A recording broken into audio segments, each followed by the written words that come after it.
नमस्कार विद्यार्थी मित्रांनो, एक्सक्लुझिव्ह स्टडी आपल्या सर्वांचे स्वागत आहे.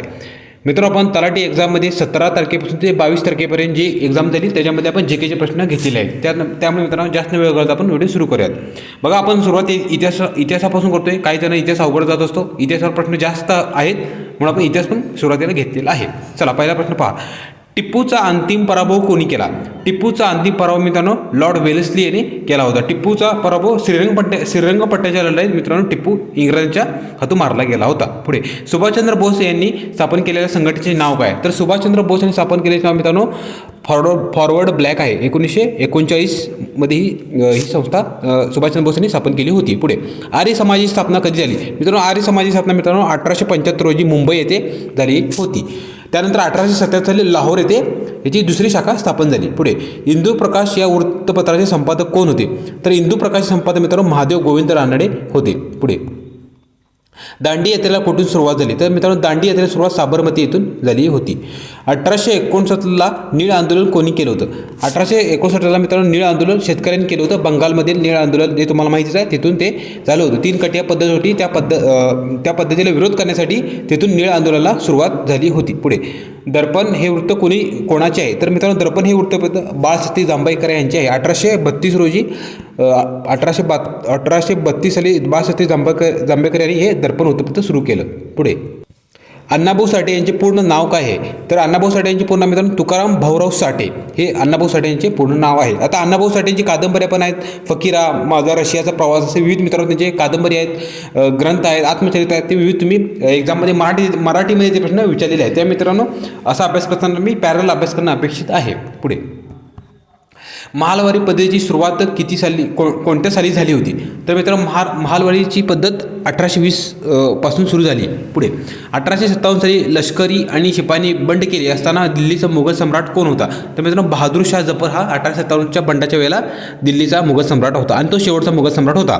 पुढे व्हर्नॅक्युलर प्रेस ॲक्ट किती सालचा? मित्रांनो व्हर्नॅक्युलर प्रेस ॲक्ट 1878चा आहे. आता व्हर्नॅक्युलर ॲक्टवर प्रश्न आला म्हणजे पुढच्या शिफ्टला वगैरे त्याचा व्हर्नॅक्युलर प्रेस ॲक्ट करणारा कोणता व्हाईसरॉय होता असा प्रश्न येईल. तर मित्रांनो व्हर्नॅक्युलर प्रेस ॲक्ट करणारा लॉर्ड लिटन होता, तुम्हाला माहीत आहे. आणि व्हर्नॅक्युलर प्रेस ॲक्ट रद्द करणारा रिपन होता. लक्षात राहू दे. पुढे दादाभाई नौरोजी यांनी लंडनमध्ये कोणत्या संघटनेची स्थापना केली? तर मित्रांनो दादाभाई नौरोजी यांनी ईस्ट इंडिया असोसिएशनची स्थापना 1866 रोजी इंग्लंड येथे केली होती. पुढे केरळ मुस्लिम लीगच्या पहिल्या महिला अध्यक्ष होत्या चुदू पोकॅकोडम या केरळ मुस्लिम लीगच्या पहिल्या महिला अध्यक्ष होत्या. शिपाई बंड असताना दिल्लीचा मुघल सम्राट काय होता? तर मित्रांनो बहादूर शाह जफर. असं बघा, तोच प्रश्न विविध म्हणजे वेगवेगळ्या प्रश्नांची रचना करून रिपीट झाला. शिपाई बंड असताना दिल्लीचा मुघल सम्राट कोण होता? किंवा 1857च्या उठावाच्या वेळी शेवटचा मुघल सम्राट कोण होता? असं विचित्र प्रश्न आले. म्हणजे प्रश्न एकच आहे पण त्याची रचना मित्रांनो बदललेली आहे. त्यामुळे मित्रांनो PYQ जास्तीत जास्त अभ्यास करणं अतिशय गरजेचं आहे. म्हणून मी पहिला पण सांगतोय की तुम्ही PYQ फक्त वाचू नका. फक्त PYQ तो प्रश्न हा एका दुसरा प्रश्न असेल तर प्रश्न तो पुढे कसा तयार होईल हे तुम्ही स्वतः मित्रांनो तयार करायचं आहे. हे तुम्हाला कोण सांगणार नाही. हे फक्त तुमचे जोपर्यंत तुमचं लॉजिक डेव्हलप होत नाही तोपर्यंत तुम्हाला त्या प्रश्नाची रचना किंवा तो प्रश्न परत कसा रिपीट होईल हे तुम्हाला समजणार नाही. पुढे त्यामुळे तुम्ही PYQ व्यवस्थित ॲनालिसिस करा. आता जी सेकंड फेज चालू होणार आहे त्यांना अजून 2-3 दिवस वेळ आहे. 26 तारखेपासून चालू होईल. त्यानंतर थर्ड शिफ्ट आहे. असे वेगळा प्रश्न आहे. तुम्ही असे महत्त्वाचे प्रश्न तुम्ही काढून ठेवून त्याच्यावर जास्तीत जास्त मेहनत घ्या. पुढे 1916ची होमरूल चळवळ ही कोणत्या देशाच्या चळवळीपासून प्रेरित होती? तर 1916ची होमरूल चळवळ ही आयर्लंड देशापासून प्रेरित होती. तर ॲनी बेझंट यांचं कार्य महत्त्वाचं आहे. याच्यामध्ये होमरूल चळवळ भारतात त्यांनी सर्वप्रथम सुरू केली. त्यानंतर महाराष्ट्रामध्ये एप्रिल 1916 रोजी लोकमान्य टिळकांनी पुणे येथून होमरूल लीगची चळवळ सुरू केली. आणि सप्टेंबर 1916 पासून ॲनी बेझंट यांनी मद्रास प्रांतातून ही होमरूल लीगची चळवळ सुरू केली. हे असा प्रश्न पुढच्या फ्रेम होईल. त्यामुळे तुमचा पण तसा लगेच त्या दृष्टीने अभ्यास असला पाहिजे. पुढे हिंदुस्थान रिपब्लिकन असोसिएशन नामकरण हिंदुस्थान सोशलिस्ट रिपब्लिकन असोसिएशन असे कधी झाले? तर मित्रांनो सर्वप्रथम HRA अशी संघटना होती. हिंदुस्थान रिपब्लिकन असोसिएशन म्हणजे HRA ही 1924 ची संघटना आहे. आणि याचं नामकरण कधी बदललं तर हिंदुस्थान सोशलिस्ट रिपब्लिकन असोसिएशन मित्रांनो सप्टेंबर 1928 साली हे झालेलं आहे. तर सोशलिस्ट मित्रांनो हा शब्द समाजवादी हा शब्द मित्रांनो भगतसिंग यांनी ॲड केला भगतसिंग यांनी चंद्रशेखर आझादांना सोशलिस्ट हा शब्द सांगण्यात म्हणजे ते आपल्या संघटनेमध्ये ॲड करा म्हणून असं त्यावेळेला सांगितलं होतं. त्यामुळे हे पण लक्षात ठेवा, सोशलिस्ट शब्द कोण ॲड केला तर भगतसिंग यांनी ॲड केला. हे पण तुमच्या नोट्समध्ये असलं पाहिजे. पुढे सत्यशोधक समाजाची स्थापना केव्हा झाली? सत्यशोधक समाजाला यावर्षी 150 वर्षे पूर्ण होत आहेत. त्यामुळे सत्यशोधक समाजाची स्थापना कोणी केली, कोठे झाली, त्याचे विविध सदस्य कोणते होते, त्यांच्यामार्फत कोठे अनाथ आश्रम चालू झालं, त्यांच्यामार्फत जे महत्त्वाचे होणारे वृत्तपत्र कुठले कुठले आहेत, ह्या संदर्भात ज्या महत्त्वाच्या घटना आहेत तुम्ही त्या कलेक्ट करायचा प्रयत्न करा. तर सत्यशोधक समाज स्थापना मित्रांनो 24 सप्टेंबर 1873 रोजी झाली होती पुणे येथे. तर सत्यशोधक समाजाचा बालेकिल्ला कोणता असा प्रश्न मित्रांनो मागच्या वेळेला आलेला होता. तर सत्यशोधक समाजाचा बालेकिल्ला मित्रांनो सातारा आहे. सातारा सर्वांना काय वाटतं पुणे आहे, तर पुणे नाही आहे, तर सत्यशोधक समाजाचा बालेकिल्ला सातारा आहे. पुढे सार्वजनिक काका असे कोणाला म्हटले जाते? सार्वजनिक काका मित्रांनो गणेश वासुदेव जोशी यांना असं म्हटलं जातं. पुढे स्वातंत्र्यपूर्व भारतात मंत्रिपद भूषणाऱ्या पहिल्या भारतीय महिला कोण होत्या? बघा तुम्हाला त्यांनी हिंट दिली, स्वातंत्र्यपूर्व भारतात. आता काही जण बघा त्यावेळेला ऑप्शन आलेले ते सरोजिनी नायडू, विजयलक्ष्मी पंडित, राजकुमारी अमृत कौर असं विविध प्रकारचे ऑप्शन होते. त्याच्यामध्ये बरीच जण राजकुमारी अमृत कौर यांना क्लिक करून आलेले, पण राजकुमारी अमृत कौर उत्तर नाही आहे, तर विजयलक्ष्मी पंडित उत्तर आहे. कारण स्वातंत्र्यपूर्व विचारले त्यांना, आणि राजकुमारी अमृत कौर या स्वातंत्र्यानंतरच्या पहिल्या केंद्रीय मंत्री होत्या. त्यांच्याकडे आरोग्य मंत्री असं पद दिलं होतं. बघा हे असे प्रश्न मित्रांनो येत आहेत. सर्वात पहिले कोण, मी प्रत्येक वेळेला सांगतो की सर्वात प्रथम कोण, सर्वात मोठा कोण, महिला असेल तर हमका डेफिनेटली प्रश्न विचारलेला तिथं एक्झामिनला स्कोप असतो. त्यामुळे मित्रांनो तुम्ही असा अभ्यास करत राहणं गरजेचं आहे. जे आता TCS जशी एक्झाम गेला तर ह्याच्यानंतर लगेच मित्रांनो नगर परिषदेची एक्झाम चालू आहे. त्याच्यामुळे मित्रांनो असे तुम्ही प्रश्न कलेक्ट करून ठेवणं गरजेचं आहे. पाठीमागच्या व्हिडिओमध्ये सरकारचे आपण व्यवस्थित झालेले प्रश्न आपण घेतलेले आहेत. त्याचप्रमाणे ह्याच्या अगोदर बरेच PCMCचे प्रश्नसुद्धा आपण घेतलेले आहेत. त्याचप्रमाणे आता ह्याच्यानंतर ऑक्टोबरमध्ये आरोग्यसेवक जिल्हा परिषदेची एक्झाम सुरू होईल. त्याच्यामध्ये आरोग्यसेवकामध्ये जवळपास 40+ व्हिडिओ आपण बनवून व्हिडिओ तयार केले आहेत. ते पण मित्रांनो तुम्ही आपल्या प्लेलिस्टमध्ये जाऊन तुम्ही पाहू शकता. पुढे ईस्ट इंडिया कंपनीची स्थापना कधी करण्यात आली होती? तर ईस्ट इंडिया कंपनीची स्थापना मित्रांनो 31 डिसेंबर 1600 रोजी स्थापन करण्यात आली होती. असे महत्त्वाचे थोडे पुढे इतिहासाचे कन्फ्यूज करण्याचे प्रश्न आलेले होते, पण ऑप्शन जवळजवळ दिल्यामुळे खूपच मित्रांनो त्यावेळेला म्हणजे गडबड होते विद्यार्थी मित्रांची. कारण ऑप्शन जवळ आले की कितीही अभ्यास असला तरी थोडंफार कन्फ्यूज होतं. त्यामुळे मित्रांनो व्हिडिओ ऐकण्याचा एक उद्देश काय माहिती आहे काय, ते शब्द तुमच्या कानावर जातात. आता काही जण ते व्हिडिओ कसा ऐकू काय असं, पण बसल्या बसल्या एका ठिकाणी आता काही जणांचा अभ्यास झाला, पण तुम्ही हाच व्हिडिओ पाहत असाल तर थोडं स्पीड नाही का, जेणेकरून फक्त तुमचा हे शब्द मित्रांनो कानावर पडणं अतिशय गरजेचं आहे. वाचण्यापेक्षा शब्द कानावर पडलेले कधी पण मित्रांनो ते बेटर असतात. म्हणून तुम्ही व्हिडिओ आपला पूर्ण ऐका, किंवा ज्याचा अभ्यास झाला असेल त्याने फास्टमध्ये ऐकला तरी चालेल. पुढे गुलामगिरी हे पुस्तक कोणत्या समाजशोधकांनी लिहिले आहे? बघा सत्यशोधक समाजाला 150 पूर्ण झाली म्हणून त्याच्याविषयी प्रश्न येणे हमखास आहे. त्यामुळे सत्यशोधक समाज मी मगाशी सांगितलं महात्मा फुलेची ग्रंथसंपदा असू दे, सावित्रीबाई फुले यांचे कार्य असू दे, त्यामध्ये प्रथम शिकवणाऱ्या महिला कोण, त्याचप्रमाणे त्या प्रथम शिकवणाऱ्या 6 महिला होत्या. ज्या वेळेला पहिली शाळा चालू झाली त्याच्यामध्ये 6 विद्यार्थी होत्या. असं प्रश्न विचारतील त्या शाळेमध्ये एकूण किती विद्यार्थिनी होत्या? तर 6 विद्यार्थिनी होत्या. हे पण तुम्ही लक्षात ठेवा. पुढे दुसऱ्या इंग्रज मराठा युद्धावेळी बंगालचा गव्हर्नर जनरल कोण होता? तर दुसऱ्या इंग्रज मराठा युद्धावेळी मित्रांनो लॉर्ड वेलेस्ली हा इंग्रजांचा गव्हर्नर होता. दुसरं विचारलं पुढच्या शिफ्टला किंवा पुढच्या फेजला पहिला इंग्रज मराठा युद्ध कोण गव्हर्नर होते? तर पहिल्या युद्धाच्या वेळी मराठा इंग्रज युद्धाच्या वेळी लॉर्ड कॉर्नवॉलिस हा गव्हर्नर होता. आता इंग्रज मराठा झालं, त्याचप्रमाणे इंग्रज म्हैसूर आहे, त्यानंतर इंग्रज कर्नाटक युद्ध आहे, त्यानंतर इंग्रजांची फ्रेंच बरोबर झाली युद्ध आहेत. त्याच्या मित्रांनो साल करा आणि त्यांच्या संदर्भात असलेले महत्त्वाचे गव्हर्नर जनरल ह्याच्यावर तुम्ही अभ्यास करणं किंवा ह्याच्यावर तुम्ही मेहनत घेणं अतिशय गरजेचं आहे. आत्मीय सभेचे संस्थापक कोण आहेत? तर मित्रांनो आत्मीय सभा ही राजा राममोहन राय यांनी स्थापन केली. आत्मीय सभा 1815 रोजी स्थापन केली. मग ह्यांच्या संदर्भात ब्राह्मो समाज आहेत, वेदांत सोसायटी आहेत, युनिटेरियन असोसिएशन आहे, त्यानंतर ह्यांचे महत्त्वाचे जे न्यूजपेपर आहेत ते सुद्धा करणं तुम्हाला अतिशय गरजेचं आहे. असहकार चळवळ कधी मागे घेण्यात आली? तर मित्रांनो असहकार चळवळ 12 फेब्रुवारी 1922 रोजी मागे घेण्यात आली. चौरी चौरा घटनेनंतर मित्रांनो महात्मा गांधींनी असहकार चळवळ मागे घेतली होती. आणि सुरुवात कधी झाली? आता बघा मागे कधी घेण्यात आली, पुढे प्रश्न काय येणार? तर सुरुवात कधी झाली? तर 1 एप्रिल ज्यावेळी 1 ऑगस्ट ज्यावेळी टिळकांचं निधन झालं त्या निधनाच्या दिवसापासूनच महात्मा गांधी यांनी सर्व भारतभर 1 ऑगस्ट 1920 पासून असहकार चळवळ सुरू केली होती. पुढे जाऊयात. वंगभंग चळवळीचे नेतृत्व कोणी केले? तर मित्रांनो वंगभंग चळवळीचे नेतृत्व सुरेंद्रनाथ बॅनर्जी यांनी केले होते. वंगभंग चळवळ म्हणजे 1905 साली स्वदेशी आंदोलन जे सुरू झालं होतं बंगालच्या फाळणीनंतर, त्याच्यामध्ये प्रामुख्याने बंगाल प्रांतात ते चालू झालं होतं. त्यामुळे त्या साईडचे नेते ऑप्शन आले होते. त्यामध्ये सुरेंद्रनाथ बॅनर्जी हे प्रमुख उत्तर होतं. पुढे SNDT महाविद्यालयाची SNDT विद्यापीठाची स्थापना कोणी केली? तर SNDT विद्यापीठाची स्थापना मित्रांनो महर्षी धोंडो केशव कर्वे यांनी केली होती. SNDT विद्यापीठ म्हणजे कुठलं? तर ते श्रीमती नाथाबाई दामोदर ठाकरसी हे विद्यापीठ होतं. ही स्थापना कोणी केली? तर महर्षी धोंडो केशव कर्वे यांनी स्थापना केली. पुढचा प्रश्न कसा येईल? तर हे SNDT विद्यापीठ स्थापन करण्यामागे कुठल्या विद्यापीठाची प्रेरणा महर्षी धोंडो केशव कर्वे यांना मिळाली होती? तर जपान या ठिकाणी जे महिलांचं विद्यापीठ त्या ठिकाणी स्थापन झालं, त्या विद्यापीठापासून प्रेरणा घेऊन यांनी SNDT विद्यापीठ स्थापन केलं होतं. बघा असा प्रश्न मित्रांनो पुढे तयार होऊ शकेल. पुढे स्वराज्य हा शब्द सर्वप्रथम कोणी उच्चारला? तर स्वराज्य हा शब्द सर्वप्रथम मित्रांनो दादाभाई नौरोजी यांनी 1906च्या अधिवेशनात उच्चारला होता.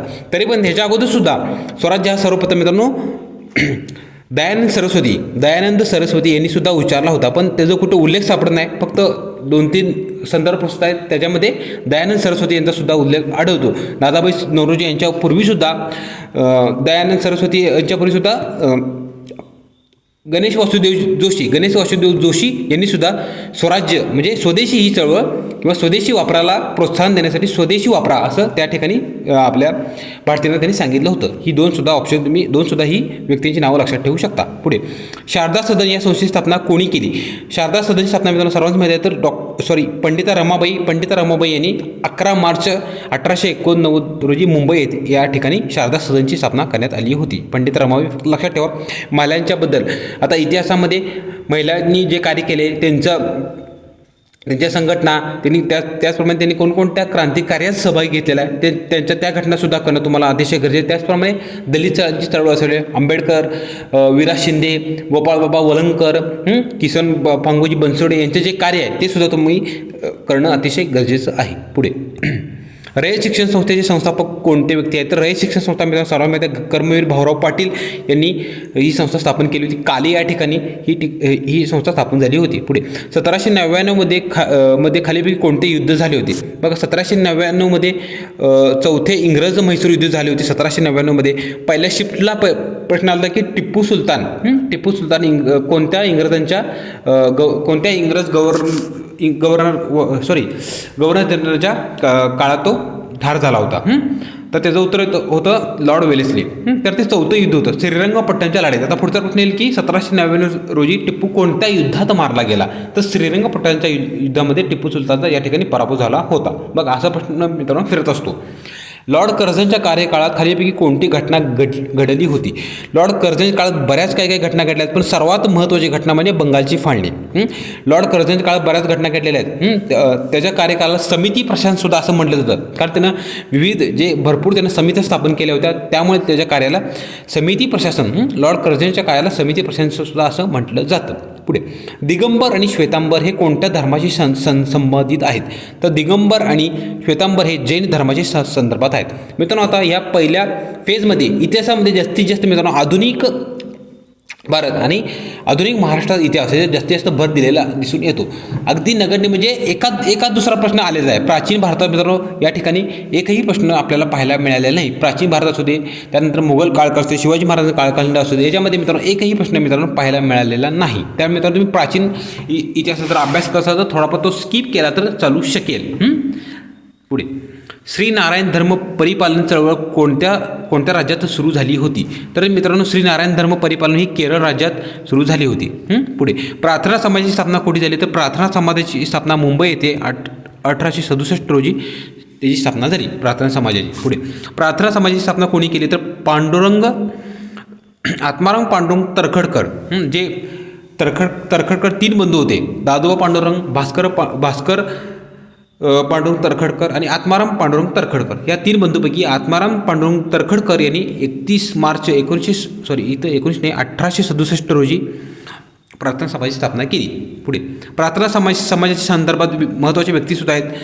त्यामध्ये रानडे आहेत, त्यानंतर बाळा वागळे आहेत, मामा परमानंद आहेत, चंदावरकर आहेत, अशा महत्त्वाच्या व्यक्ती आहेत. प्रार्थना समाजाची जी तत्त्व ठरवली गेली त्याच्यामध्ये रानडे यांचे महत्त्वाचे योगदान आहे. त्यामुळे असा प्रश्न येईल की प्रार्थना समाजाची तत्त्वे कोणी ठरवली, तर महादेव गोविंद रानडे यांनी प्रार्थना समाजाची तत्त्वे ठरवली आहेत. पुढे ईस्ट इंडिया असोसिएशन या संस्थेची स्थापना कोणी केली, दादाभाई नौरोजी यांनी. हा प्रश्न बऱ्याच वेळा रिपीट झाला. ईस्ट इंडिया असोसिएशन स्थापना मित्रांनो दादाभाई नौरोजी यांनी 1866 लंडन येथे ही स्थापना झाली होती. पुढे रयतवारी पद्धत कधीपासून लागू करण्यात आली. रयतवारी पद्धतीचे जनक मित्रांनो थॉमस मंड्रो आहेत. महाराष्ट्रामध्ये कोण लागू केली, तर लॉर्ड एल्फिन्स्टन आहेत, तुम्हाला माहितीच आहे. तर 1820 हे रयतवादी आहे. पहिल्या वेळेला महालवारी आली, पण ह्या पहिल्या फेजमध्ये कायम दरावर प्रश्न आलेला नाही आहे.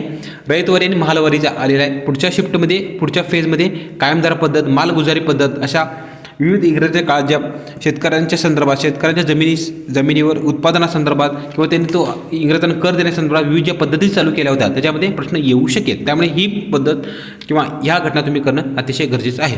पुढे डिप्रेस क्लासेस मिशनचे संस्थापक कोण आहेत, तर डिप्रेस क्लासेस मिशनचे संस्थापक मित्रांनो वीरा शिंदे आहेत. 1906 रोजी ही डिप्रेस क्लासेस मिशन सुरू झाली होती. पुढे 1858च्या कायद्यानुसार ब्रिटिशकालीन भारताचा पहिला व्हॉइसरॉय कोण होता, तर 1858च्या कायद्यानुसार भारताचा पहिला व्हॉइसरॉय होता मित्रांनो लॉर्ड कॅनिंग. आणि शेवटचा कोण होता, तर लॉर्ड कॅनिंगच भारताचा शेवटचा गव्हर्नर जनरल होता.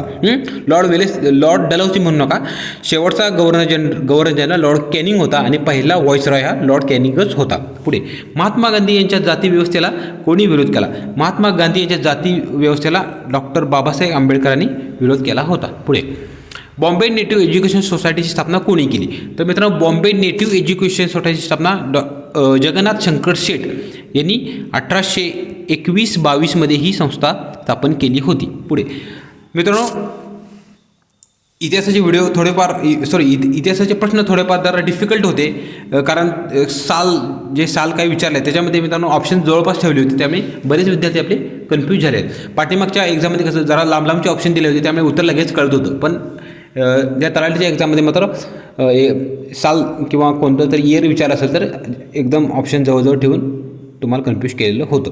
मित्रांनो एकदा व्हिडिओ लाईक करा, शेअर करा. तुम्ही प्रथमच पाच आपला चॅनल मित्रांनो जरूर सबस्क्राईब करा. पुढे 1904च्या विद्यापीठ कायदा कमिशन कोणाच्या आधारावर आहे, तर सर थॉमस रॅली कमिशन हा 1904च्या विद्यापीठ कायदा शिफारशीवर आधारित आहे.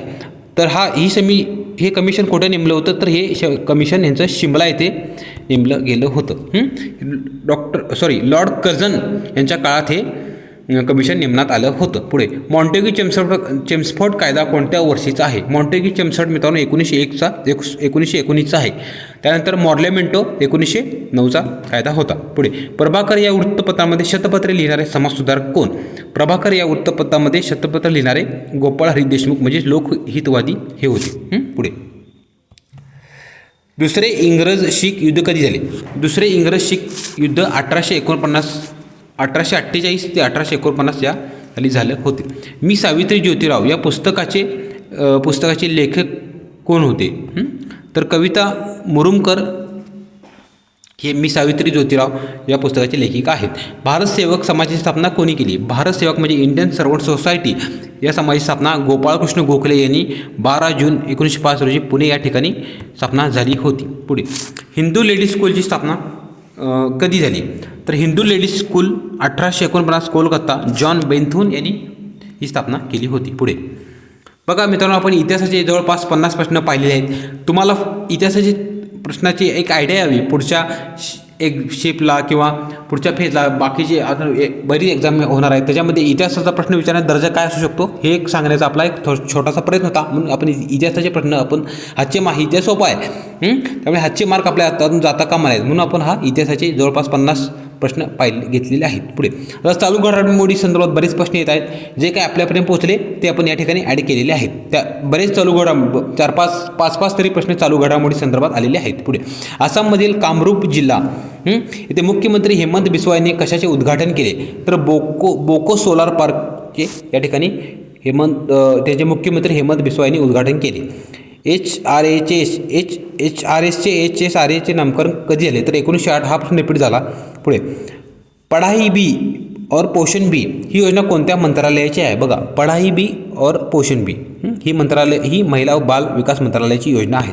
मी बऱ्याच वेळा सांगत आलेलं आहे की महिलांच्या बालकांच्या योजना, अपंगांच्या, दिव्यांगांच्या काही योजना, शेतकऱ्यांच्या संदर्भात काहीतरी योजना असतील त्या तुम्ही करणं अतिशय गरजेचं आहे. त्याचप्रमाणे याच्यावर प्रश्न जास्त विचारण्याची शक्यता जास्त आहे. त्याचप्रमाणे विज्ञान, तंत्रज्ञान, पर्यावरण याचासुद्धा तुम्ही जास्त अभ्यास करणं अतिशय गरजेचं आहे. पुढे हिमाचल प्रदेशमध्ये संजीवनी योजना कोणत्या उद्देशासाठी सुरू करण्यात आली? बघा, हिमाचल प्रदेशमध्ये संजीवनी योजना शेतकऱ्यांच्या त्या ठिकाणी शेतकऱ्यांचे आपले जनावर असतात त्या जनावरांचा इलाज करण्यासाठी ही योजना आहे. म्हणजे ती फिरती ॲम्ब्युलन्स आहे, असं एक प्रकारचं कसं फिरती ॲम्ब्युलन्स. फक्त त्या ठिकाणी आपण जो काही टोल फ्री नंबर दिलेला आहे हिमाचल प्रदेशच्या गव्हर्नमेंटने, त्या टोल फ्री क्रमांकावर संपर्क केला तर ही संजीवनी योजना म्हणजे ती जी व्हॅन आहे ती लगेच त्यांच्या शेतकऱ्याच्या दारापर्यंत येऊन त्यांच्या जनावरांना काय दुखापत झाली असेल किंवा ते आजार असेल ते चेक करू शकतं. म्हणून ही योजना महत्त्वाची आहे. पुढे स्वच्छ भारत अभियानाचे घोषवाक्य कोणते आहे? एक कदम स्वच्छता की ओर. सोपा प्रश्न होता. कोणत्या विमानतळाला बेस्ट सस्टेनेबल ग्रीनफील्ड अवॉर्ड 2023 मिळालेला होता?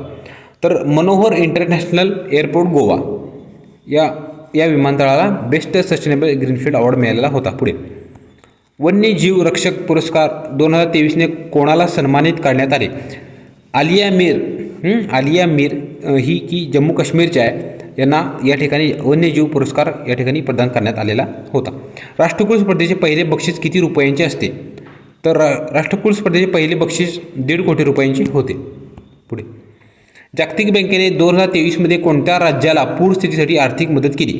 तर जागतिक बँकेने आसाम या राज्यासाठी आर्थिक मदत केली होती, कारण आसाममध्ये ब्रह्मपुत्रा नदी कायमच पुराला कारणीभूत असते, तुम्हाला माहितीच आहे. त्याचप्रमाणे बिहारमध्ये सुद्धा कोसी नदी ही प्रामुख्याने पुरास कारणीभूत आहे. पण आसाममधील ब्रह्मपुत्रा नदीकाठची ज्या काही शहरं आहेत किंवा जी काही गावं आहेत त्या ठिकाणी पुनर्वसन करण्यासाठी या ठिकाणी जागतिक बँकेने आसामला मदत केली होती. 20 ऑगस्ट हा कोणता दिवस म्हणून पाळण्यात जातो? 20 ऑगस्ट हा मित्रांनो अक्षय ऊर्जा दिन म्हणून साजरा केला जातो. प्रधानमंत्री गरीब कल्याण योजना कधीपासून सुरू झाली? तर एप्रिल 2020 पासून प्रधानमंत्री गरीब कल्याण योजना सुरू झाली. नुकत्याच झालेल्या हॉकी विश्वचषकाचे आयोजन कोणत्या राज्यात झाले?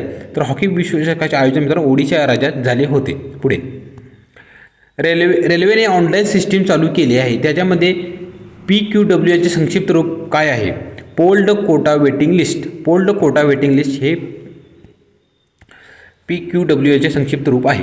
खेलो इंडिया विद्यापीठ स्पर्धा 2022 कोणत्या राज्यात आयोजित केली होती? तर खेलो इंडिया विद्यापीठ स्पर्धा 2022 उत्तर प्रदेश या राज्यात केली होती. याच्यामध्ये महाराष्ट्राने प्रथम क्रमांक मिळवले. याच्यामध्ये महाराष्ट्राने एकूण 161 पदके मिळवली, असा प्रश्नसुद्धा आलेला आहे. त्यानंतर 2 नंबरला हरियाणा या ठिकाणी 2 नंबर त्यांनी स्थानावर राहिले होते. पुढे कोणते उच्च न्यायालय हे भारतातील पहिले पेपरलेस न्यायालय ठरले आहे? पहिले पेपरलेस न्यायालय ठरले ते केरळ उच्च न्यायालय आहे, लक्षात राहू तुमच्या. पुढे भारताच्या कोणत्या खेळाडूने एकेरी गटात पहिले सुवर्ण पदक जिंकले होते? तर अभिनव बिंद्रा यांनी या ठिकाणी पहिले सुवर्ण पदक जिंकले होते. बीजिंग ऑलिम्पिकमध्ये 2008 साली अभिनव बिंद्रा यांनी रायफलमध्ये या ठिकाणी पहिले सुवर्ण जिंकले होते. पुढे 2022चा मेजर ध्यानचंद पुरस्कार कोणाला मिळाला?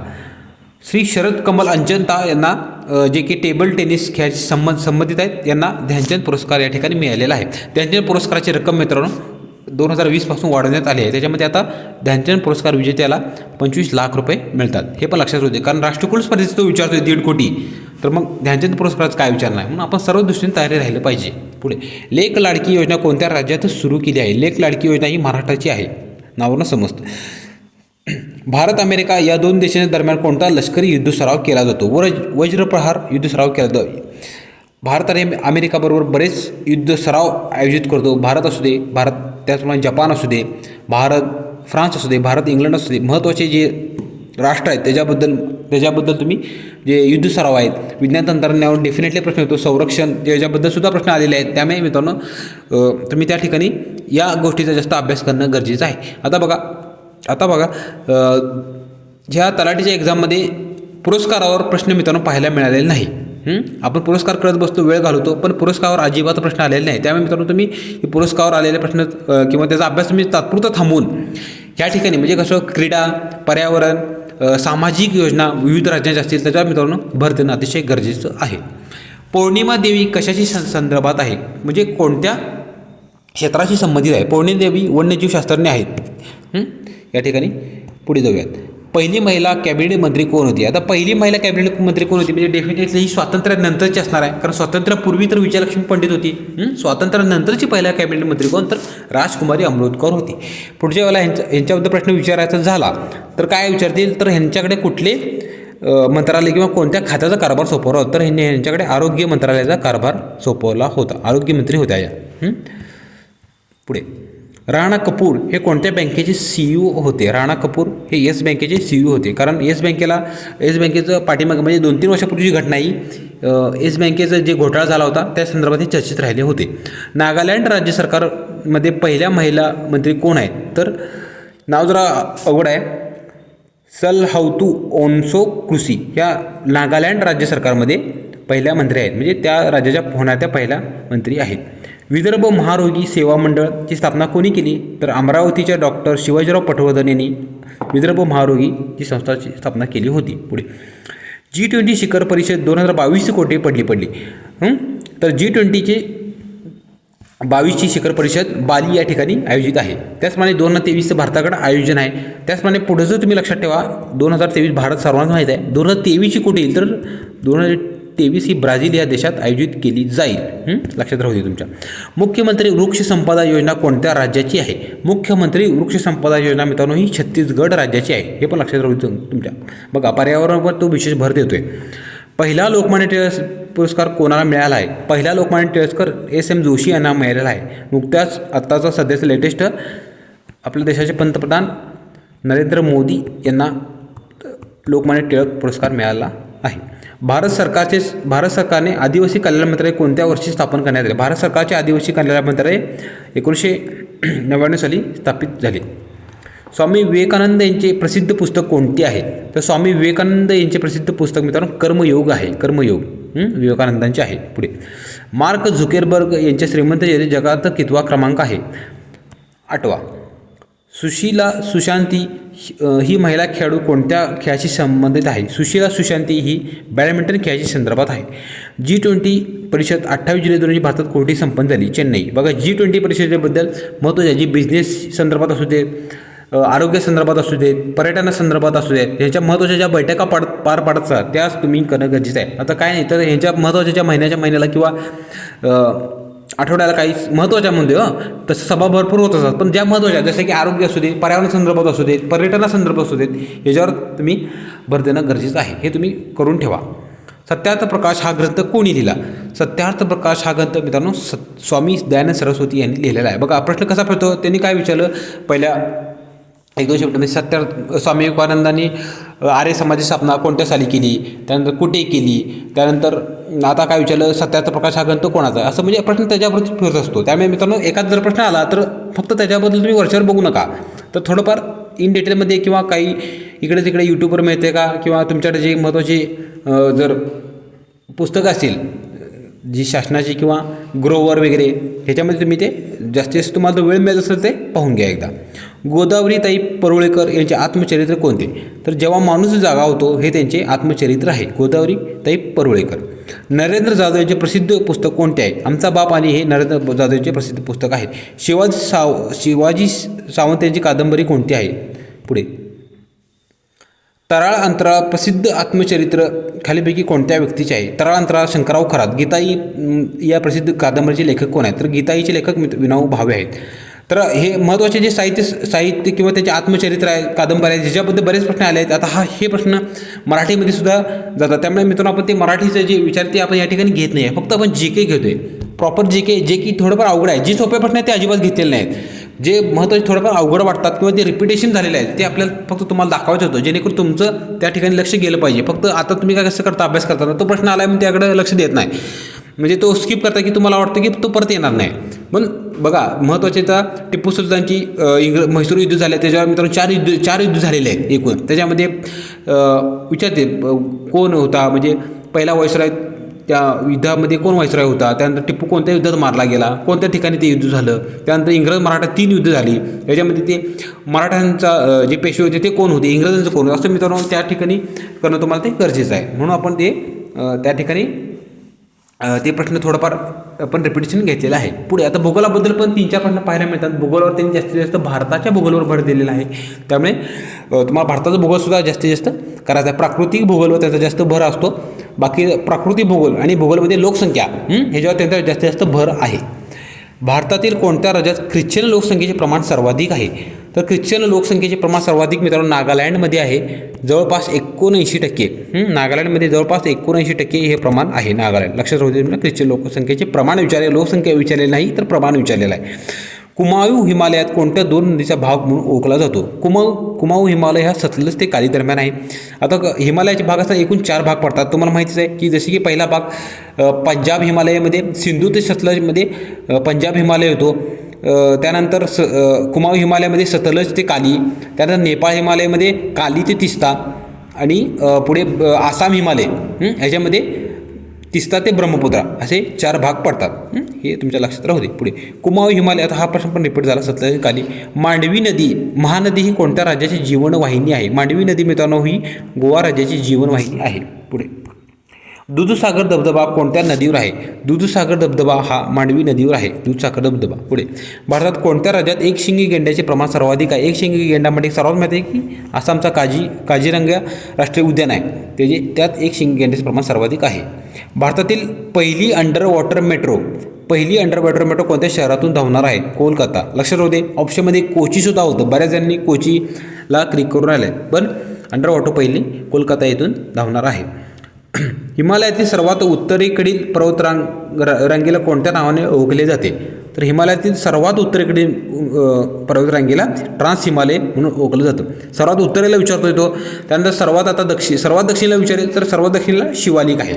ट्रान्स हिमालयानंतर मध्य हिमालय, लेझर हिमालय, शिवालिक हे तुमच्या लक्षात राहू दे. पुढे राजस्थान मैदान कोणत्या मैदानाचा भाग आहे? तर राजस्थान मैदान मित्रांनो उत्तर भारतीय मैदानाचा भाग आहे. ब्रह्मपुत्रा नदीची उपनदी कोणती? तर ब्रह्मपुत्रा नदीची उपनदी तिस्ता, मानस, संयोग, दिहांग बऱ्याच आहेत. सुभाषरी, धानशिरी ह्या ब्रह्मपुत्रा नदीच्या उपनद्या आहेत. ब्रह्मपुत्रा नदीला तिबेटमध्ये तँग्सपो असं म्हटलं जातं. पुढे 2011च्या जनगणनेनुसार भारताची लोकसंख्या एकूण किती अब्ज आहे? 2011च्या जनगणनेनुसार म्हणतोय तो.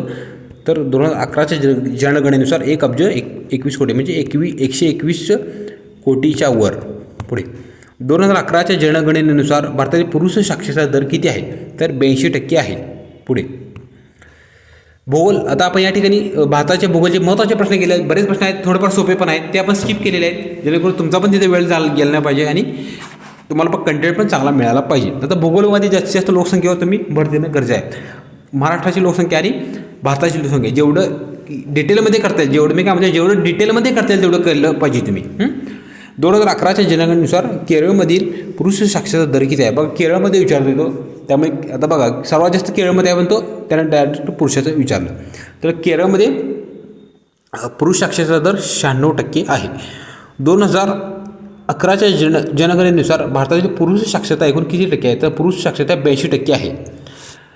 जनगणना 2011नुसार कोणत्या राज्यात जैन धर्मीय लोकसंख्येचे प्रमाण सर्वाधिक आहे? तर महाराष्ट्रामध्ये जैन धर्माचे प्रमाण सर्वाधिक आहे, 1.2% आहे. भारतात अनुसूचित जमातीची लोकसंख्या कोणत्या राज्यात आहे? अनुसूचित जमातीची लोकसंख्या विचारली तर मध्य प्रदेशमध्ये सर्वाधिक, MP मध्ये सर्वाधिक लोकसंख्या SC कॅटेगरीची आहे. 2011च्या जनगणनेनुसार भारतातील आदिवासी लोकसंख्येचे प्रमाण किती आहे? तर 8.6% आहे. किती? 8.6% आहे आणि एकूण 10.42% आहे. 8.6% आलं प्रमाण आले, पण एकूण किती लोकसंख्या कोटीमध्ये हे आलेलं नाही आहे. येणार 100% येणार, कारण अजून 2 फेज व्हायचे आहेत, त्याच्यामध्ये हा प्रश्न येऊ शकेल. त्यामुळे लक्षात ठेवा, तुमच्या नोट्समध्ये ॲड करून ठेवा. 10.42 कोटी ST लोकसंख्येचं प्रमाण आहे. जनगणना 2011नुसार सर्वात जास्त महिला साक्षरता कोणत्या राज्यात आहे? तर सर्वांना माहिती आहे हे केरळमध्ये आहेत.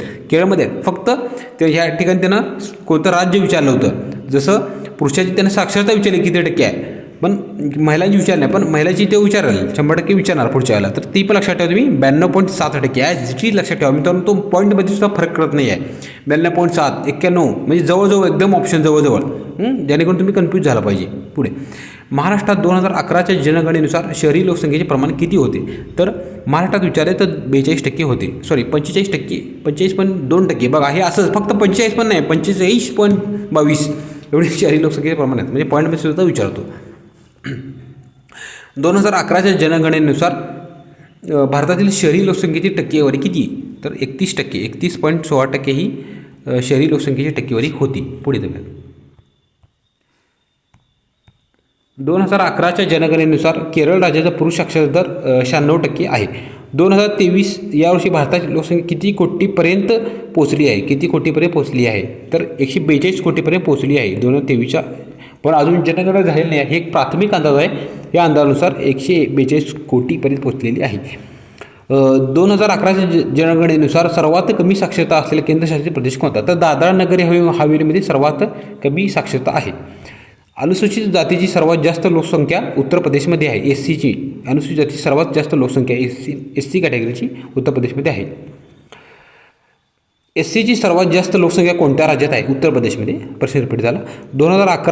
2001 ते 2011च्या कालावधीत सर्वाधिक लोकसंख्या वाढ कोणत्या राज्यात झाली? तर 2001 ते 2011च्या कालावधीत सर्वाधिक लोकसंख्या वाढ ही बिहार राज्यात झालेली होती. बिहार राज्यात लक्षात होती. 2011च्या जनगणनेनुसार भारतामध्ये महिला साक्षरता किती आहे? तर या ठिकाणी हे उत्तर नाही आहे.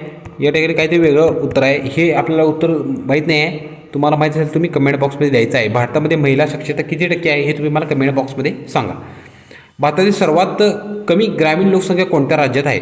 तर सिक्कीम, मिझोराम, गोवा या राज्यात ग्रामीण लोकसंख्या कमी आहे. सर्वात कमी आहे. सर्वात जास्त कुठे आहे विचारलं तर लक्षात राहू तुमच्या हिमाचल प्रदेश, उत्तर प्रदेश, बिहार. बिहार या राज्यात सर्वाधिक ग्रामीण लोकसंख्या आहे. सर्वात जास्त पारसी धर्माचे लोक कोणत्या राज्यात राहतात? पारसी धर्माचे लोक सर्वात महाराष्ट्रामध्ये राहतात. 2011च्या जनगणनेनुसार सर्वात जास्त ग्रामीण लोकसंख्या कोणत्या राज्यात? उत्तर प्रदेशमध्ये आहे.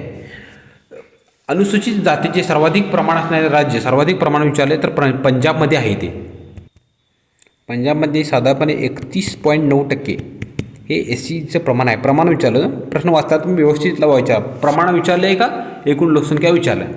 पुढे आता जे भूगोलाचे जे जनगणनेनुसार आलेले प्रश्न आहेत ते आपण घेतलेले आहेत. या ठिकाणी महत्त्वाचे आहेत. त्याच्यानुसार तुम्ही अभ्यास करणं गरजेचं आहे. पुढे साहित्य आणि कला ह्याच्यासुद्धा काही प्रश्न आपल्याला पाहायला मिळतात. स्वामी या पुस्तकाचे लेखक कोण आहेत? तर रणजित देसाई आहेत. विंग्स ऑफ फायर या पुस्तकाचे मराठी आवृत्तीचे कोणत्या नावाने प्रसिद्ध झाली? अग्निपंख. शेतकऱ्यांचा आसूड हा ग्रंथ कोणाचा? तर महात्मा फुलेंचा आहे. माझे विद्यापीठ ह्या पुस्तकाचे लेखक नारायण सुर्वे आहेत. पुढे कोंडवाडा हा कविता संग्रह कोणाचा आहे? कोंडवाडा हा कविता संग्रह दया पवार यांचा आहे. श्यामची आई हे कोणाचे आहे? तर श्यामची आई हे सर्वांमध्ये साने गुरूंचे आहे. 36व्या राष्ट्रीय खेळ स्पर्धेत महाराष्ट्र एकूण किती पदके मिळाली? 36व्या राष्ट्रीय खेळ स्पर्धामध्ये महाराष्ट्राला 140 क्रमांक मिळून महाराष्ट्र दुसऱ्या क्रमांकावर राहिलेला आहे. लक्षात राहू दे. ही कुठे झाली? तर ही गुजरात या ठिकाणी झाली. 37वी कुठे होणार आहे? तर 37वी राष्ट्रीय स्पर्धा गोवा या ठिकाणी होणार आहे. 36व्या क्रीडा स्पर्धेमध्ये सर्वाधिक पदके सेना दलाने पटकवलेली आहेत. सेनादल सर्व्हिसेसने सर्वाधिक पदके पटकवलेली आहेत.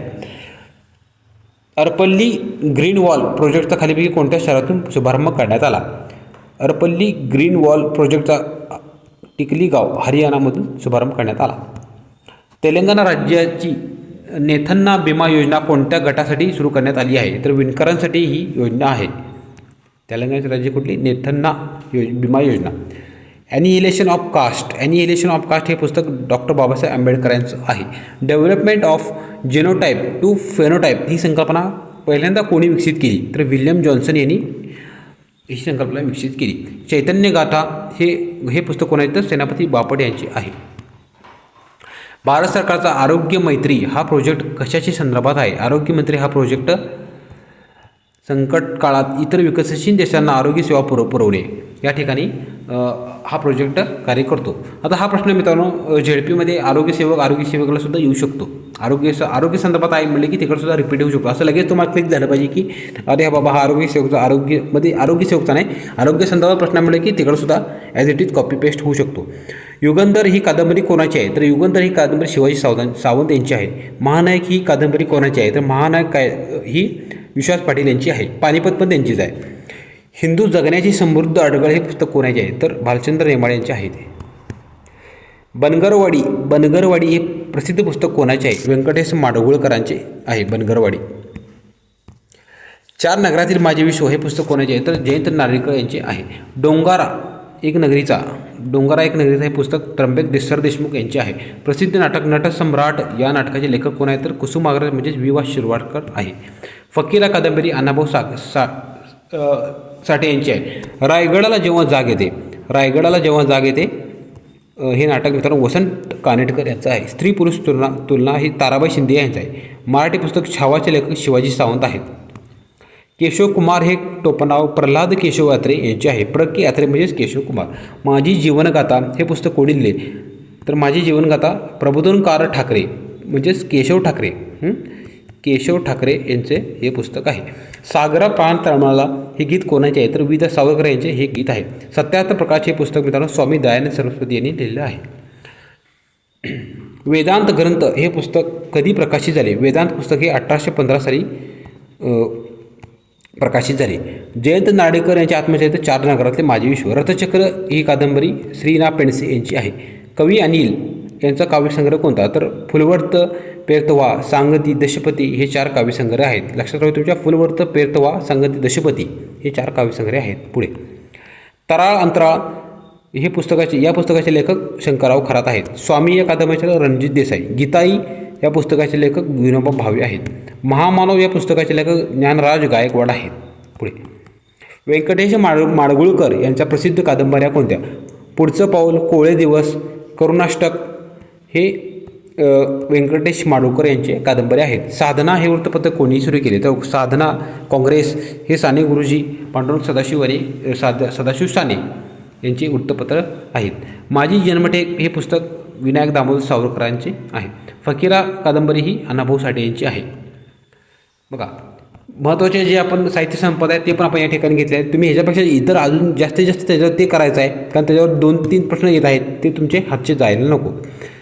आता पॉलिटिक्स बरोबर प्रश्न पाहूयात. राज्य माहिती आयोगात एकूण सदस्य किती असतात. आता पॉलिटिक्समध्ये जास्तीत जास्त त्यांनी RTIवर जास्त भर दिलेला आहे. RTIवर एक पण प्रश्न नाही आहेत पण RTIवर त्यांचा 2-3 प्रश्न पाहायला मिळतात.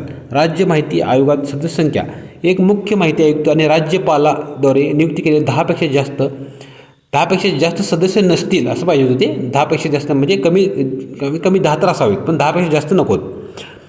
राज्य माहिती आयुक्त यांना पदावरून कोण दूर करते तर राज्य माहिती आयुक्त यांना पदावरून दूर करण्याचा अधिकार राष्ट्रपतीच्या आदेशाने राज्यपाल दूर करत असतो. पुढे माहितीच्या अधिकाराच्या निर्णयाविरुद्ध अपील करावयाची झाल्यास अपील दाखल करताना किती रुपये शुल्क भरावे लागते तर ते शुल्काचं प्रमाण आहे 20 रुपये.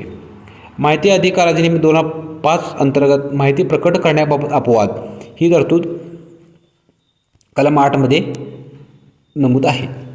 माहिती अधिकार अधिनियम कोणत्या वर्षापासून लागू झाला तर 12 ऑक्टोबर 2005 पासून हे RTI लागू झाला. 12 ऑक्टोबर 2005.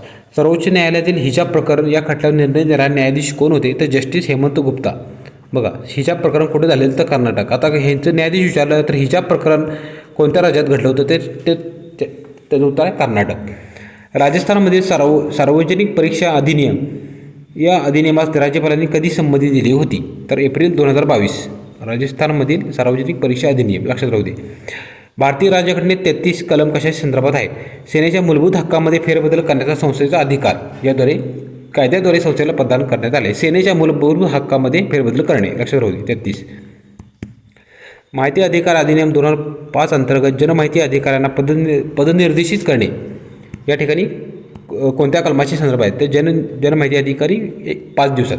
तर या जनमाहिती अधिकाऱ्याला 100 दिवसाच्या आत पदनिर्देशित करावं लागतं. हे बघ हे पण तुम्ही लक्षात ठेवा 100 दिवसाच्या आत. भारतीय राज्यघटनेतील कलम म्हणजे अनुच्छेद म्हणायचं असल्यानं आपण हे कलम कसं काय म्हणतो. अनुच्छेद 15 कशाशी संबंधित आहे तर भेदभावाच्या संदर्भात हे अनुच्छेद 15 आहे. अनुच्छेद 360 कशाच्या संदर्भात आहे. अनुच्छेद 360 आर्थिक आणीबाणीच्या संदर्भात आहे. 352 356 हे आणीबाणीशी संदर्भात आहेत. मूलभूत हक्कांवरील पहिला लेखी पुरावा मॅग्ना कार्टा जो 1215 मध्ये इंग्लंडमध्ये जी घटना घडली होती उमरावांनी जे तेथील राजाच्या विरोधात जे केलं होतं त्याच्यामध्ये हे मॅग्ना कार्टा ही घटना या ठिकाणी संदर्भात आहे. भारतीय नागरिकत्व कायदा कोणत्या साली पारित करण्यात आला. भारतीय नागरिकत्व कायदा 1955 साली पारित करा. ह्याच्यामध्ये महत्त्वाच्या वर्षी ज्या काही बदल झाले आहेत ते सुद्धा तुम्हाला माहिती असणं गरजेचं आहे. याच्यामध्ये एकूण सुधारणा किती झाल्या, कोणत्या साली सुधारणा झाल्या हे पण असं पण विचारतील. हे पण लक्षात राहू दे. नागरिकत्व किती प्रकारे दिले जाऊ शकते. नागरिकत्व देण्याचे प्रकार मित्रांनो 3 आहेत. पुढे सरदार सुवर्णसिंग समितीने कोणत्या मूलभूत कर्तव्याची शिफारस केली होती. तर किती मूलभूत कर्तव्याची शिफारस केली होती. तर सरदार सुवर्णसिंग समितीने 8 मूलभूत कर्तव्याची शिफारस केली होती. राज्यघटनेत नवीन राज्य निर्मितीची कलम कोणती आहे. कलम अनुच्छेद 3 नुसार नवीन राज्य निर्मिती होऊ शकते. RTI 2005 नुसार राज्य माहिती आयुक्ताची निवृत्तीचे वय किती असते. तर केंद्र शासनाने निश्चित केल्याप्रमाणे किंवा 3 वर्ष. बघा आता काही ठिकाणी 5 वर्ष किंवा 65 वर्ष असं आहे, पण नवीन जे 24/10/2019 मध्ये जो नवीन अमेंडमेंट झाली त्याच्यामध्ये काय सांगितलं आहे, तर केंद्र शासनाने निश्चित केल्याप्रमाणे किंवा 3 वर्ष असं त्याचं उत्तर असायला पाहिजे. आता ऑप्शनमध्ये काय दिलं तर हे आपल्याला या ठिकाणी सांगता येत नाही, पण ह्याचं उत्तर आहे एक्झॅक्टली हे आहे, केंद्र शासनाने निश्चित केल्याप्रमाणे किंवा 3 वर्ष. तुम्ही पण लक्षात ठेवा किंवा तुमच्या नोट्समध्ये ते ॲड करू शकता. राज्य माहिती आयुक्त किंवा केंद्रीय माहिती आयुक्त, केंद्रीय मुख्य आयुक्त हे सगळे जे आयुक्त आहेत त्यांच्या निवृत्तीचे वय राज्य शासनाने केंद्र शासनाने निश्चित केल्याप्रमाणे किंवा 3 वर्ष. RTI 2005 नुसार पृथक्करण योग्यता विभाजनीय माहिती म्हणजे सर्व्हिस लायबिलिटी म्हणजे कोणत्या कलमाशी संदर्भात आहे. तर कलम ही 10ची संदर्भात आहे. पृथक्करण योग्यता. RTI 2005 नुसार कामात कसूर केल्यास जनमाहिती अधिकाऱ्यास प्रत्येक दिवसाला किती रुपये दंडाची तरतूद आहे. तर मित्रांनो 250 रुपये दंडाची शास्ती या ठिकाणी लागू आहे. दररोज 250, पण ही शास्तीची रक्कम 25,000 पेक्षा जास्त नसता कामा नाही. लक्षात राहू दे. ही तुमच्या 250 रुपये शास्ती आहे. कलम 20 नुसार शास्ती आहे ही. 250 ते 25,000 रुपयेपर्यंत. एखाद्या व्यक्तीने बळजबरीने एखाद्या देशाचे नागरिकत्व स्वीकारले असेल तर कोणत्या परिस्थितीत नाकारता येते. तर नागरिकत्व कायदा 1955 या ठिकाणी ह्याच्यानुसार ते नाकारता येते. एखाद्या गोष्टीची मान्यता नसेल तर तो कायदा कोणत्या कलमाच्या अंतर्गत येतो. मूलभूत हक्क कलम 12 ते 35 या अंतर्गत येतो. डबल जेपडी नसण्याचा अर्थ काय. एकच अपराध एकापेक्षा अधिक वेळा कोणत्याही व्यक्तीवर खटला चालवला जाणार नाही आणि त्याला शिक्षा दिली जाणार नाही. ही 20 नुसार डबल जेपडी म्हणतो. डबल जेपडी लक्षात राहू दे. भारतीय राज्यघटनेत रिट्स जारी करण्याचे अधिकार कोणत्या देशाकडून घेतले जाते. रिट्स जारी करणे ही UK कडून या ठिकाणी आपण ही अमेंडमेंट घेतलेली आहे. मिनी राज्यघटना या नावाने कोणत्या घटनादुरुस्तीला ओळखली जाते. 42वी घटनादुरुस्ती 1976ची आहे, त्याला मिनी राज्यघटना असं संबोधलं जातं. केंद्र सरकारने अलीकडील काळात राज्यघटनेतील कोणते कलम रद्द केले. तर 370 हे कलम केंद्राने रद्द केलं होतं, जे की जम्मू काश्मीरला स्वायत्त दर्जाचे प्रदान करतं. ते कलम 370 नुसार हटवलेलं आहे. माहिती अधिकार 2005 नुसार केंद्रीय माहिती आयोग स्थापन करण्यासंबंधित कलम कोणते. तर कलम 12 नुसार केंद्रीय माहिती आयोग स्थापन करणे. पुढे समाजवादी हा शब्द भारतीय राज्यघटनेत कितव्या घटनादुरुस्तीने समाविष्ट करण्यात आला. 42व्या घटनादुरुस्ती 1976 ऐवजी समाजवादी हा शब्द ॲड करण्यात आला. पुढे कलम 365 कशाच्या संदर्भात आहे. कलम 365 हा राष्ट्रपती राजवटीची संदर्भात आहे. सार्वजनिक मालमत्तेचे संरक्षण करणे हे कोणत्या भागात येते. कलम 4A मध्ये सार्वजनिक मालमत्तेचं संरक्षण केलं जातं. म्हणजेच मूलभूत कर्तव्ये नागरिकांची जी मूलभूत कर्तव्ये आहेत ह्याच्यामध्ये मालमत्तेचे संरक्षण केलं जातं. भारतरत्न पुरस्कार कोणत्या कलमातून देण्यात येतो. भारतरत्न पुरस्कार हा कलम 18 यानुसार पुरस्कार देण्यात येतो. या ठिकाणी भारतरत्न पुरस्कार कोणत्या कलमातून देतो असं म्हणायचं आहे का पदव्यांना बंदी असं आहे, हे एक्झॅक्टली सांगता येत नाही. फक्त पदव्यांना बंदी कलम 18 लक्षात ठेवा तुम्ही. पदवी स्वीकारण्यावर बंदी म्हणजे जे इंग्रजांच्या काळात रावसाहेब किंवा वेगळ्या प्रकारच्या पदवी दिल्या जातात, दिवाण बहादूर, राव बहादूर अशा ज्या पदव्या जे इंग्रज लोक द्यायची त्या पदव्यांच्यावर बंदी घातलेली आहे. आणि जे काही महत्त्वाचे पुरस्कार आहेत जसे की राष्ट्रीय पुरस्कारामध्ये पद्मश्री, पद्मभूषण, भारतरत्न असे जे काही महत्त्वाच्या ज्या पदव्या त्याच्यामध्ये जे नावाच्या पूर्वी हे लावायचं नाही, नावांच्या पूर्वी ह्या पदव्या लावू नका असं हे कलम सांगतं. Babulal versus Mumbai versus union of India या केसमध्ये हे कलम 18ची अमेंडमेंट केलेली आहे. भारतीय नागरिकत्व किती मार्गाने मिळवता येते. भारतीय नागरिकत्व मित्रांनो पाठीमागे त्यांनी 3 सांगितलं, पण त्यामध्ये तुम्ही दुरुस्त करून घ्या. तर भारतीय नागरिकत्व एकूण 5 मार्गाने मिळवता येतं. 5 मार्गाने मिळवता येतं. तीन दिलं आपण ते या ठिकाणी तुम्ही स्किप करून किंवा ते लक्षात न ठेवता 5 मार्गाने मिळवता येतं हे असे तुम्ही लक्षात ठेवा. राज्यघटनेतील कलम 170 नुसार राज्य विधानसभेची महत्तम संख्या 500 निश्चित केली आहे. तर कमीत कमी किती? तर कमीत कमी 60 आहे. जास्तीत 500 ते 60 ते 500 आहे हे तुम्ही लक्षात ठेवा. पुढे राज्य माहिती आयोगावर कलम राज्य माहिती आयोगावर कमीत कमी किती आयुक्तांची नेमणूक केली जाऊ शकते? तर जास्तीत जास्त 10 आयुक्तांची नेमणूक केली जाऊ शकते. केंद्रीय मुख्य माहिती आयुक्त आपला राजीनामा कोणाकडे देतात? तर केंद्रीय मुख्य माहिती आयुक्त आपला राजीनामा राष्ट्रपतीकडे देतात. मुख्य माहिती आयुक्त याचा कालावधी काय आहे? इथे बघा 5 वर्ष म्हणते, पण नवीन अमेंडमेंट आहे दुरुस्ती केल्या त्यात जर तसं असेल चूक असेल तर मित्रांनो तो प्रश्न एकतर रद्द होईल. केंद्राने निश्चित केल्याप्रमाणे किंवा 3 वर्ष असं याचं उत्तर असायला पाहिजे. मूलभूत कर्तव्याचे कलम 51A मध्ये मूलभूत कर्तव्ये समाविष्ट करण्यात आलेले आहेत. गर्भपात कायदा कोणत्या साली अंमलात आला? गर्भपात कायदा 1972 सालचा आहे. 42व्या घटनादुरुस्ती प्रसंगाने कोणता शब्द जोडले? 42व्या घटनादुरुस्तीने समाजवादी धर्मनिरपेक्ष आणि अखंडता हे शब्द ॲड झालेले आहेत. मूलभूत अधिकार संविधानाच्या कितव्या भागात आहेत? तर मूलभूत अधिकार संविधानाच्या भाग 3 मध्ये आहेत. कोणत्या घटना दुरुस्तीने अधिनियमानुसार मतदानाचे वय 21 वरून 18 वर्षे करण्यात आले? 61वी घटनादुरुस्ती 1988 नुसार 21 वरून 18 वर्षे या ठिकाणी कमी करण्यात आलं होतं. मेडिलिव्हच्या कार्याचा पुनर्शोध 1900 साली लागलेला आहे. राज्य माहिती आयुक्त यांची नियुक्ती कोण करतात? राज्य माहिती आयुक्त यांची नियुक्ती राज्यपालाद्वारे केली जाते. ही एक समिती पण आहे. मुख्यमंत्र्याच्या अध्यक्षतेखाली एक समिती गठीत केली जाते. या समितीचे जे नाव शिफारस केलं त्याच्यामध्ये राज्यपाल त्या नावावर शिक्कामोर्तब करतात. RTI कायदा केव्हा लागू झाला? तर 12 ऑक्टोबर 2005 पासून RTI लागू झालेला आहे. घटना समितीच्या मसुदा समितीचे अध्यक्ष कोण होते? तर डॉक्टर बाबासाहेब आंबेडकर हे मसुदा समितीचे अध्यक्ष होते. 42वी घटनादुरुस्ती कोणत्या साली अंमलात आली? 1976. बरेच प्रश्न असे रिपीट आहेत. कोणत्या घटनादुरुस्तीने पंतप्रधानाला घटनात्मक दर्जा मिळालेला आहे? 73व्या घटनादुरुस्तीनुसार तलाठी आस्थापना खालीपैकी कोणत्या अधिकाऱ्याकडे असते? बघा पहिला प्रश्न असं मिळाला की तलाठी संदर्भात. तलाठी आस्थापना ही उपविभागीय अधिकारी या अधिकाऱ्याकडे असते. मूलभूत कर्तव्य ही तरतूद कोणत्या देशाकडून घेतली आहे? मूलभूत कर्तव्य रशियाकडून आपण या ठिकाणी घेतलेली आहेत. घटनेतील कोणत्या कलमान्वये घटक राज्यात राष्ट्रपती राजवट घोषित करता येते? तर 356 नुसार घटक राज्यात राष्ट्रपती राजवट करता येते. 365 पण आहे. 356 आणि 365 पण तुम्ही लक्षात ठेवू शकता. केंद्राचे निर्देश पाळण्यात राज्य जर अयशस्वी ठरले तर या ठिकाणी सुद्धा 365 नुसार राष्ट्रपती राजवट लागू करता येते. फेरफार नोंदवही म्हणजेच गाव नमुना नंबर किती असतो? तर 6 आहे. फेरफार नोंदवही म्हणजेच गाव नंबर 6 असतो. केंद्रीय माहिती आयुक्त व इतर माहिती आयुक्त यांची नेमणूक करण्यासाठी आलेल्या समितीचे प्रमुख कोण असतात? तर पंतप्रधान असतात. पुढे 42वी घटना दुरुस्ती कोणत्या पंतप्रधानाच्या काळात करण्यात आली? इंदिरा गांधी. पुढे RTI 2005च्या नुसार कोणत्या तारखेपासून लागू करण्यात आला? 12 ऑक्टोबर 2005. 11वे मूलभूत कर्तव्य कोणत्या घटनादुरुस्तीने समाविष्ट करण्यात आले? 86वी घटनादुरुस्ती 2002. कलम 32ला संविधानाचा आत्मा असं कोणी म्हणले?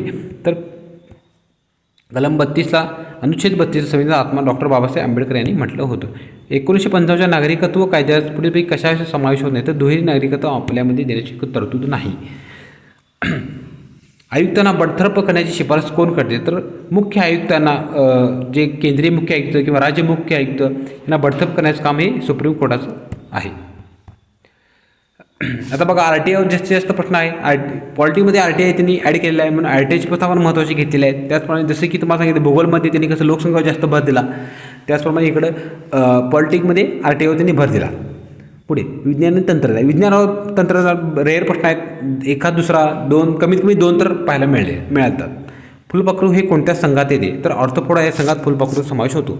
हायड्रा प्राणी कोणत्या प्राणी संघात येतो? तर संघ सिलेंड्राटा निडारियामध्ये हायड्रा हा प्राणी येतो. क्लोरिक कॅल्सिफेरॉल व्हिटॅमिन D3 या नावाने ओळखले जाते. बघा क्लोरिक कॅल्सिफेरॉल खालीपैकी कोणत्या विभागातील वनस्पती उभयचर गटातील आहे? तर ब्रायोफायटा या विभागातील मित्रांनो वनस्पती उभयचर गटात मोडतात. रक्त गोठवणारे व्हिटॅमिन K आहे. रात्रंद्रेपणा हा आजार कोणत्या जीवनसत्वाच्या कमतरतेमुळे होतो? तर अजीवनसत्वाच्या अभावामुळे रात्रंद्रेपणा होतो. सकाळच्या कोवळ्या सूर्यकिरणात कोणते जीवनसत्व मिळते? तर ड जीवनसत्व. खालीलपैकी कोणती जीवनसत्वे पाण्यात विरघळतात? व्हिटॅमिन अ, क, ड, ई हे पाण्यात जीवनसत्वे ही पाण्यात विरघळतात. ही पाण्यात विरघळत नाहीत. ही पाण्यात विरघळत नाहीत. लक्षात राहू तुमच्या, ही पाण्यात विरघळत नाहीत. पुढे पट्टीवर्म हा कृमी कोणत्या प्राणी संघात येतो? पट्टीवर्म हा प्लॅटीहेल्मिंथेस या गटात त्याचा समावेश होतो. गहूमध्ये कोणते प्रोटीन असते? गहूमध्ये ग्लुटेन नावाचा प्रथिन असते. बेरीबेरी हा रोग कोणत्या जीवनसत्वाच्या अभावामुळे होतो? तर बेरीबेरी हा रोग व्हिटॅमिन B1च्या अभावामुळे होतो. कोणत्या व्हिटॅमिनच्या कमतरतेमुळे हाडे ठिसूळ होतात? तेव्हा व्हिटॅमिन Dच्या कमतरतेमुळे हाडे ठिसूळ होतात. पाण्याचा उत्कलनांक किती आहे? तर पाण्याचा उत्कलनांक या ठिकाणी 100 अंश सेल्सिअस आहे. येलो फेवर कोणता डास चावल्यामुळे होतो? तर एडिस इजिप्ती याच्यामुळे येलो फेवर होतो. पेलाग्रा हा रोग कोणत्या जीवनसत्वाच्या अभावामुळे होतो? पेलाग्रा हा नियासिन या जीवनसत्वाच्या अभावामुळे होतो. पदार्थात असलेल्या टार्टारिक आम्लाचा उपयोग प्रामुख्याने कशासाठी करतात? तर अन्न चविष्ट बनण्यासाठी टार्टारिक आम्लाचा उपयोग केला जातो. पहिली आवर्त सारणी किती मूलद्रव्यांची करण्यात आलेली? मेंडेलिव्ह यांची पहिली आवर्त सारणी 63 याच्यामध्ये मूलद्रव्याचा शोध मेंडेलिव्हने लावलेला होता. आधुनिक आवर्तसारणी हेनरी मोस्ली यांची आहे. हे पण लक्षात राहू दे तुमच्या. आधुनिक आवर्तसारणी हेनरी मोस्ली यांची आहे. डॉट्स हा उपचार कोणत्या रोगासाठी आहे? डॉट्स हा उपचार क्षयरोगासाठी आहे. वेबसाईट डिझाईन करताना फ्रंट पेज तयार करण्यासाठी कोणती लँग्वेज वापरतात? तर HTML ही लँग्वेज वापरतात. हायपरटेक्स्ट मार्कअप लँग्वेज ही लँग्वेज वापरतात. इंटरनेटद्वारे एक संगणक हा दुसऱ्या संगणकापासून वेगळा आहे कसे ओळखतात? तर IP ॲड्रेसद्वारे ते ओळखलं जातं. IP ॲड्रेस लक्षात राहू दे तुमच्या. ईमेल बाबतीत BCCचे संक्षिप्त रूप काय आहे? तर बाइंड कार्बन कॉपी हे BCCचे संक्षिप्त रूप आहे. तर मित्रांनो, आपण असे एकदम महत्त्वाचे असे रेअर जे थोडेफार अवघड आहेत, काही प्रश्न रिपीट आहेत मान्य आहे, पण त्याच्यावर प्रश्न जास्तीत जास्त फिरतात. कसे फिरतात ते मी तुम्हाला या व्हिडिओच्या माध्यमातून सांगितलं आहे. तुमचा अभ्यास म्हणजे असा असला पाहिजे की बाबा आपला अभ्यास योग्य दिशेने चालू आहे का नाही, किंवा आपण फक्त PYQ वाचतोय, त्या PYQ संदर्भात अजून अभ्यास करणं गरजेचं आहे, किंवा काही प्रश्न कसे तयार होतील हे तुम्ही स्वतः पाहणं किंवा स्वतः तयार करणं गरजेचं आहे. मित्रांनो, आता फेज 2 चालू होईल 26 ऑगस्टपासून. त्यानंतर फेज 3 ह्याच्यानुसार तुमचा अभ्यास होईल अशी मी आशा करतो. तुम्हाला आगामी काळात होण्यासाठी एक्झामसाठी होण्यासाठी तुम्हाला खूप शुभेच्छा. मित्रांनो, या ठिकाणी थांबतो. व्हिडिओ पाहिल्याबद्दल थँक्यू सो मच.